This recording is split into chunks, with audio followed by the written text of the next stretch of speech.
Independentemente da data do julgamento, o Bolsonaro já foi pré-julgado e pré-condenado pelos ministros do STF.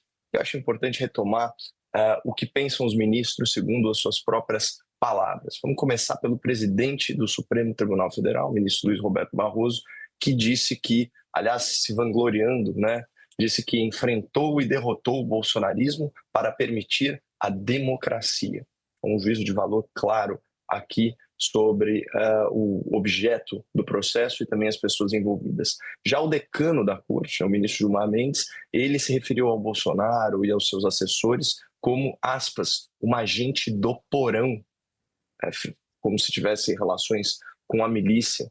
Ele fala que é um pessoal que habita lá embaixo na escala das degradações, expressões muito duras. O relator do processo, por sua vez, o ministro Alexandre de Moraes, ele sempre se referiu, desde o primeiro dia após o fato, aos manifestantes e vândalos do 8 de janeiro como, aspas, criminosos terroristas. Pessoal, isso é antes de investigação, isso é antes de denúncia. E, obviamente, como uma vítima dos fatos, ele nunca poderia estar à frente aí dessa perseguição judicial. Aí, quando a gente vai para outro ministro, vamos ficar aqui com o ministro neófito, né, o Flávio Dino, ele decidiu legalizar aquelas ofensas que, embora injustas, são muito comuns contra bolsonaristas. Então, agora, no Brasil, né, o cidadão ele está liberado para chamar o Bolsonaro de genocida, de fascista e de nazista. Mas só aí a título de informação para a nossa audiência, ai de quem chamar um juiz obeso de gordo e ai de quem chamar um condenado por corrupção de ladrão. Primeiro, uma observação. Eu não tenho esse pessimismo que o Caio tem ao colocar uma suspeição eterna nos ministros do Supremo Tribunal Federal, e digo até pela história. Eu fui advogado do impeachment de Dilma Rousseff. Vários dos ministros que vão julgar agora não aceitaram os nossos pedidos. Vários dos ministros que foram citados como tendo relação com o governo do PT simplesmente não acolheram os nossos pedidos. Eu acho até que injustamente, na minha opinião. Mas eu tenho que respeitar que eles tinham sua independência de opinião. Inclusive, quero mencionar que a principal ação que nós impetramos no Supremo Tribunal Federal, que foi arquivado sob os meus protestos, por uma série de consideração, julgando que houve uma injustiça, tinha como relator o Alexandre de Moraes. Então, veja, eu acredito que essa ligação, essa afirmação de que há uma ligação com governos do PT dos ministros, ela não procede. Eu acredito que muitas vezes eles erram, muitas vezes eles acertam, como nós erramos, acertamos, somos seres humanos. Mas eu não posso levantar esse véu de suspeição em relação a quem tem toda uma trajetória notória na vida jurídica, e inclusive já decidiu o contrário aos governos do PT de forma muito firme e muito forte. Bom, em segundo lugar, eu também não posso dizer que algumas declarações que um juiz faz como cidadão, eu até posso dizer que talvez não fosse oportuno falar, cada caso tem um caso, etc. Mas eu não posso dizer que isso demarca uma situação de já pré-julgamento dele. Não me parece isso crível, não parece aceitável, até porque nós tivemos no impeachment, Caio, não sei se você talvez não lembre, ministros que falavam certas coisas e depois, na hora do processo, votavam outra. Isso, efetivamente, não procede. Eu acho que essa desconfiança sobre o judiciário brasileiro, a priori, ela passa por uma certa forma de uma avaliação que é incorreta. Incorreta pela história, pelos nomes. Eu, por exemplo, o Jair Bolsonaro nomeou 2 ministros para o Supremo Tribunal Federal. O ministro André e o ministro Castro. Eu confio que eles agirão com imparcialidade. Posso até criticar os seus votos, mas são pessoas que têm uma satisfação a cumprir no seu dever.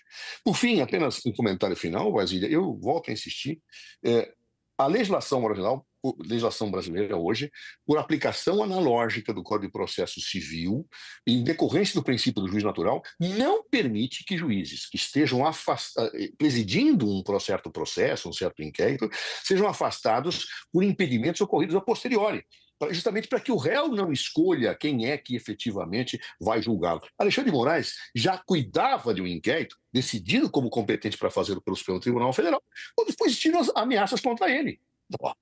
Imaginar que ele está impedido por causa disso é permitir que aqueles que fizeram a ameaça pura e simplesmente pudessem escolher quem os julgaria, mas nem julgar. Quem conduziria o inquérito que os investiga? Então, não me parece, não vejo nenhum problema perante a legislação em que Alexandre de Moraes tem esse papel e que, evidentemente, exige no Estado de Direito uma aplicação rigorosa do chamado princípio do juiz natural. Bom, eu acredito que os erros do passado não servem para justificar os erros do presente, até porque aqui a gente está falando de matéria penal, de condenação. Ali era um julgamento jurídico-político, num caso de impeachment, em que a tese que foi levantada é que aquilo era um golpe. E o que foi verificado pelo Supremo Tribunal Federal é que ele estava plenamente de acordo com a lei. O que nós estamos vendo agora é a reinterpretação, inclusive a reinterpretação da lei penal, para permitir que juízes impedidos julguem processos de um desafeto político num contexto de alinhamento com o governo de turno denunciado pela Transparência Internacional, relatado por aliados políticos Certo. do Lula e num ambiente de 10 censura que já foi segundinhos. denunciado, inclusive, para a imprensa. Não, eu achei interessante esse comentário do Caio, porque se fosse correto, nós estaríamos hoje cancelando o julgamento que afastou Dilma Rousseff no Supremo. Porque vários dos ministros fizeram comentários da mesma forma que hoje fazem e participaram do julgamento. Então seria nulo aquele processo. Mas, infelizmente, a tese do Caio, naquele momento, não prevaleceu. E se não prevaleceu lá, não vai prevalecer cá. Ou seja, não dá para ter réguas diferentes para processos que sejam basicamente colocados na mesma dimensão. Tudo indica que, tanto para os que defendem a condenação de Jair Bolsonaro no plano político, como os que defendem a sua absolvição, uma solução este ano seria melhor, porque evitaria a contaminação desse debate sendo levado para o horário eleitoral, para o processo político. Então, assim, do ponto de vista político, eu acredito que para todo mundo, não sei se isso confirma ou não, o melhor seria encerrar este ano com a maior celeridade possível. Porém, o tempo processual nem sempre segue essa lógica. Nós temos muitos réus, temos advogados competentíssimos que vão trabalhar neste caso, vão surgir inúmeros incidentes processuais das mais diversas naturezas, e isso demanda tempo decisório. O próprio Supremo Tribunal Federal teria um interesse, acredito eu, de resolver rápido essa questão, porque a pauta dele vai ficar totalmente tomada por esse processo. E ele não vai poder julgar mais nada, ou raramente ele vai poder se tirar da pauta para colocar um outro tema que não seja este. Então, eu acredito muito francamente que nós vamos ter, no tempo processual, uma situação que talvez não permita julgar este ano. Você tem pedido de vista no final de tudo, você tem uma série de situações que vão acontecer. E isso ninguém pode controlar, ninguém controla. Absolutamente ninguém controla. Nenhum dos juízes controla, os advogados não controlam. A dinâmica de um processo é absolutamente imprevisível, especialmente um processo desta magnitude, desta relevância jurisdicional. Então, portanto, eu também manifesto, do ponto de vista político, o ideal seria julgar este ano, para que nós não tivéssemos um ano eleitoral atravessado por esse debate, para que não tivéssemos a menor contaminação possível deste tema durante as eleições. Mas eu sou muito pessimista de que isso ocorra. Muito pessimista porque, repito, ouvi as testemunhas, e serão muitas testemunhas, vão ser muitos os incidentes, vão ser muitas as questões que vão estar sendo colocadas, as decisões que forem tomadas poderão ser objeto de agravos para o próprio plenário. Ou seja, é um conjunto de situações que torna a marcha processual absolutamente impossível de ser prevista. Né? Tivéssemos nós, em outros tempos ditatoriais, se diria o seguinte: não, vai ser assim, vai acabar tal dia, ponto final. Não.